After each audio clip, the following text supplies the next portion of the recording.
ಅಂತ ನಮ್ಮ ಬ್ಯಾಂಕೆಟ್ ಚೆನ್ನಾಗಿ ಅಡ್ಮಿಟ್ ಆಗುತ್ತೆ ಅಂತ ಹೇಳ್ತೀವಿ. ಮಧುಮೇಹ ನಿಯಂತ್ರಣ ಇಲ್ಲೇ ಇದ್ದವರು ಬರೋ ಮೊಣಕಾಲು ಟೈಟಾಗಿ ಹಾಗೆ ಸ್ವಲ್ಪ ಅಲ್ಲಿ ಟೈಟ್ ಮಾಡಿ, ಮೊಣಕಾಲು ಟೈಟ್ ಮಾಡಿ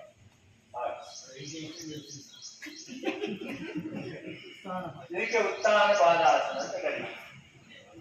ಹಾಗೆ 90 ಡಿಗ್ರಿ ತಗೊಳ್ಳಿ, ಕಾಲಕ್ಕೂ 90 ಡಿಗ್ರಿ ಮೊಣಕಾಲು ಟೈಟ್ ಮಾಡಿ, ಮೊಣಕಾಲು ಟೈಟ್ ಉಸಿರಾಟವನ್ನು ಗಮನಿಸ್ತಾ ಹೋಗೋಣ. ಬೆನ್ನು ನೇರ. ಈಗ ಮಾಡ್ತಕ್ಕಂಥ ಪ್ರಾಣಾಯಾಮದ ಹೆಸರು ಕಪಾಲಭಾತಿ ಪ್ರಾಣಾಯಾಮ ಅಂತ ಹೇಳ್ತೀವಿ. ಇದರಲ್ಲಿ ನಾವು ಉಸಿರನ್ನು ಎರಡು ಕೈಗಳನ್ನು ಜೋಡಿಸಿ ಮತ್ತೆ ಒಂದು ಕೈಗಳನ್ನ ಈಗ ಮಾಡ್ತಕ್ಕಂಥ ಪ್ರಾಣಾಯಾಮದ ಹೆಸರು ಶೀತಳಿ ಪ್ರಾಣಾಯಾಮ ಅಂತ.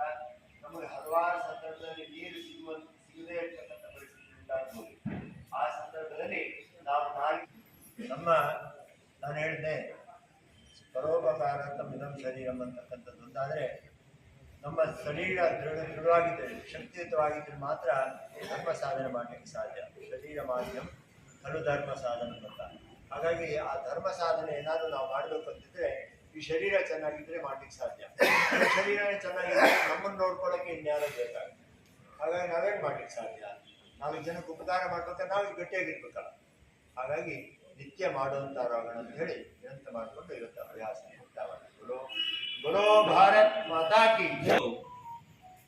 ವಿಶ್ವವಿಖ್ಯಾತಿಯಾಗಿ ವಿಶ್ವನಾಯಕನಾಗಿ ಇವತ್ತು ಏನು ವಿಶ್ವದಲ್ಲೇ ನಮ್ಮ ಭಾರತದ ಸಂಸ್ಕೃತಿ ಯೋಗವನ್ನು ಇವತ್ತು ಬರೀ ಭಾರತಕ್ಕೆ ಅಲ್ಲ ವಿಶ್ವಕ್ಕೆ ಪರಿಚಯ ಮಾಡಿಸಿ ವಿಶ್ವದಲ್ಲೇ ಈ ಯೋಗ ಮಾಡ್ತಕ್ಕಂಥ ದಿನಾಚರಣೆ ಮಾಡ್ತಕ್ಕಂಥ ಪುಣ್ಯಾತ್ಮ ಯಾರಾದರೂ ಇದ್ದರೆ ನಮ್ಮ ನರೇಂದ್ರ ಮೋದಿಜಿಯವರು.